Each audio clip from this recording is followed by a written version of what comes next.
This new horror film releasing on Shudder on October 11th had all the ingredients to be one of the best horror films of the year, but unfortunately it's missing one key one that made it fall short. Let's talk about it. A boy and his widowed stepmother find themselves in fear for their lives after they are visited by an unexplainable creature, which appears to mimic the boy's recently deceased father. Since the beginning of the 2010s, we've been in a lot of films with characters dealing with the death of someone close to them. It's become a subgenre called grief horror, and with one of the movies called The Babadook being one of the best to do it, I think that this movie, Daddy's Head, takes a lot of elements from that film to showcase what these characters are going through. The movie leans a lot into symbolism and showing, not telling, which is always great, and it's anchored by the outstanding performances of the two leads. The young Rupert Turnbull, who plays Isaac, is outstanding, one of the best child actors I've seen in a long time,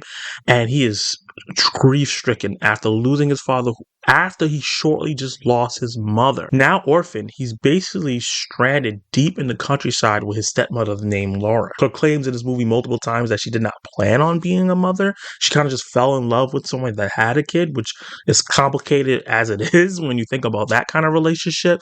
And she's struggling to figure out if she wants to take on the parental rights of this kid or send him into the foster system. And that's a struggle throughout the movie that she has. Part of that struggle is because she's an alcoholic. She drinks a lot to comfort through the loss of the husband as well. She's going through it a lot and she's really confused on what to do. So she's trying to numb it all out by getting drunk. And she turns to comfort to another central character of the film named Robert. This by itself sounds like a great drama that you could watch, see how these characters mourn their losses and then try to learn how to coexist together after not wanting each other. But into this emotionally damaged landscape, something drops right in between them that is like basically impossible. With smoke in the woods and a weird light at night, they're saying that there's something supernatural around the house in Daddy's Head. And I'm not too sure if it's an alien, if it's a ghost, if it's a parasite.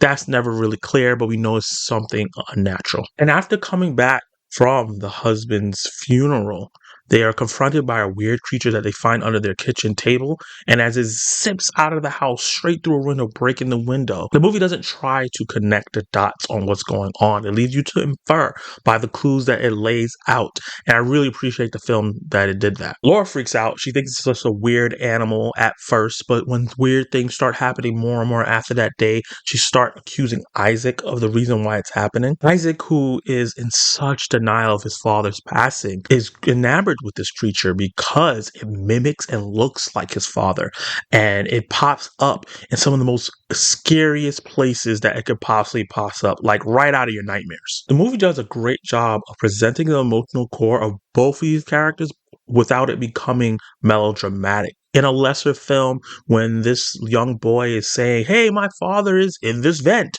or my father is in the woods, and the adults know that can't be true because they saw him die, it never gets to a point where it gets really, really cheesy. It's all realistic and really high tension. And that creep factor is throughout the film. As soon as you get comfortable in the drama of the movie and the tension is riding high, this creature pops up and you're still trying to figure out what the hell is going on. It's always kind of in the shadows or deep in the woods, and you kind of see what it looks like, but you're not 100% sure. And this is where the central mystery of the film is, where you're trying to figure out characters are going to connect with each other because they're button heads so much, but you're trying to figure out what this entity is. Is this his father reincarnated? Is this an alien? Is this a supernatural being trying to teach him a lesson?